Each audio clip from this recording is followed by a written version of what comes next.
नमस्कार। आज हम लोग 26 सितंबर 2023 को यहाँ नर्मदा नदी के किनारे आश्रम में आए हैं, रामानंद आश्रम में। रामानंद आश्रम का करोड़ों का नुकसान हुआ है। किनारे पर उनका बहुत बड़ा पार्क था, बहुत पेड़ थे और बहुत सारे छोटे छोटे रहने के लिए घर बनाए गए थे। वो सारे घर बह गए और किनारों की दशा आप देखेंगे ऐसे। इधर आप दिखाइए, इधर नर्मदा नदी का देखो चौड़ाई कितनी हो गई है। लगभग नर्मदा नदी की चौड़ाई जितनी नर्मदा नदी बह रही थी पहले, उसकी दोगुनी हो गई है। इधर जहाँ मैं इस समय खड़ा हूँ, यहाँ सब खेती बाड़ी होती थी। यहाँ बनाना का प्लांट लगा हुआ था। चारों तरफ देखिए घर है सब, लेकिन यहाँ तक पहुँच गए। यहाँ तक सिर्फ नहीं पहुँची, यहाँ से कम 25 फीट 30 फीट ऊपर पानी बह रहा था।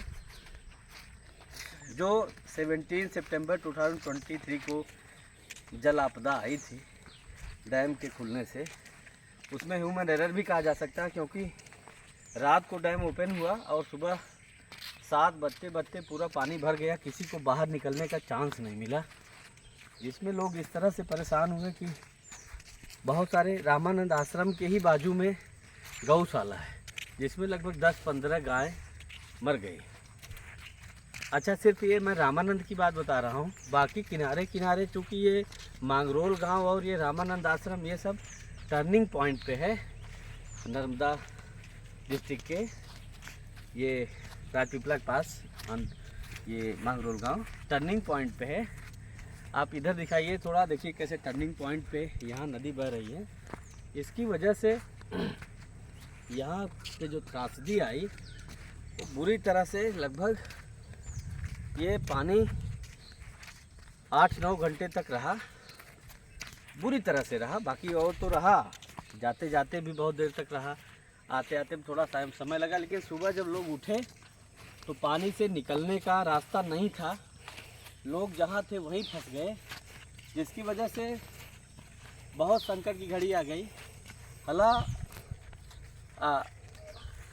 ह्यूमन बीइंग का कोई कैजुअलिटी नहीं हुई, कोई आदमी मरा ऐसी कोई सूचना नहीं है। लेकिन जानवर इतने ज़्यादा मरे, गाय भैंस जो पेट एनिमल थे बह गए। बहुत सारे जो बंधे हुए थे आश्रम में वो वहीं मर गए।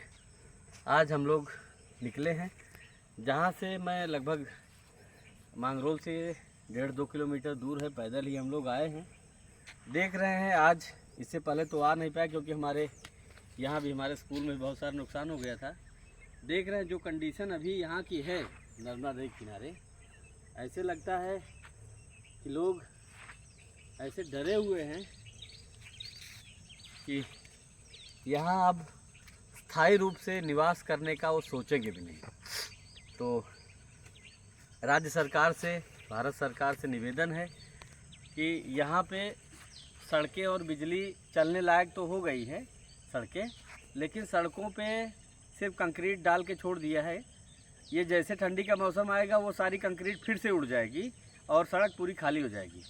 तो मेरा लोकल प्रशासन से, सरकार से निवेदन है कि कम से कम उन सड़कों पे डामर तारकोल लगवाएं, जिससे वो सड़कें फिर से मजबूत हों, आने जाने लायक रहें, लोगों को परेशानी ना हो, एक्सीडेंट के चांसेस ना रहें।